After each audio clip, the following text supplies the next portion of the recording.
సంగారెడ్డి జిల్లా సదాశివపేట్ మండలంలోని కోనాపూర్ గ్రామంలో బడిబాట కార్యక్రమంలో పాల్గొన్న జిల్లా కలెక్టర్ క్రాంతివల్లూర్ గురించి చెప్పారు. దానికి సంబంధించి కూడా we will take up the repair works.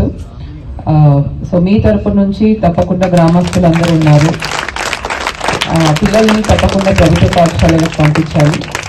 ఎందుకంటే ఇక్కడ మనకున్న స్టాఫ్ అందరూ కూడా క్వాలిఫైడ్ స్టాఫ్, మనకున్న టీచర్స్ అందరూ కూడా క్వాలిఫైడ్ ఎగ్జామినేషన్స్ రాసి వచ్చిన స్టాఫ్ ఉంటారు. ప్లస్ ప్రైవేట్ విద్యా సంస్థలకు పంపిస్తే మీకు ఫీజు వంటివి అండ్ డైలీ బస్సులో దూరం పంపించడం, ఇవన్నీ కూడా మీకు ఆర్థిక భారం కూడా ఉంటుంది.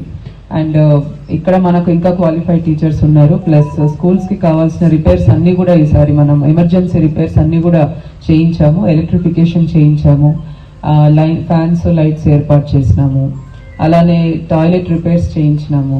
ఎక్కడైతే ఇంకా టాయిలెట్స్ రిక్వైర్మెంట్ ఉందో NREGS కింద కూడా శాంక్షన్ ఇచ్చి అవి కూడా చేయిస్తున్నాము. మైనర్ రిపేర్స్ ఏవైతే క్లాస్ రూమ్స్ ఉన్నాయో అవన్నీ కూడా చేయిస్తున్నాము. ఇన్ఫ్రాస్ట్రక్చర్ పరంగా మనం అన్ని కూడా ఏర్పాటు చేస్తున్నాము. అలానే పిల్లలకు కావాల్సిన యూనిఫామ్స్, నోట్బుక్స్ అన్ని కూడా ఉచితంగా మనం పంపిణీ చేస్తున్నాము.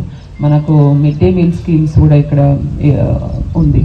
కాబట్టి ఇవన్నీ కూడా ఉన్నాయి. కాబట్టి పిల్లలకు మెరుగైన విద్య ఇక్కడ ఇవ్వడానికి మన తరపు నుంచి అంతా రెడీ ఉన్నాం. కాబట్టి మీ తరపు నుంచి కూడా ఇక్కడ ఉన్న గ్రామ పెద్దలు, మహిళలు అందరూ కూడా తప్పకుండా ఈ బడిబాట కార్యక్రమంలో మీ పిల్లల్ని ఈ స్కూల్లోనే జాయిన్ చేయించాలని కోరుతున్నాను.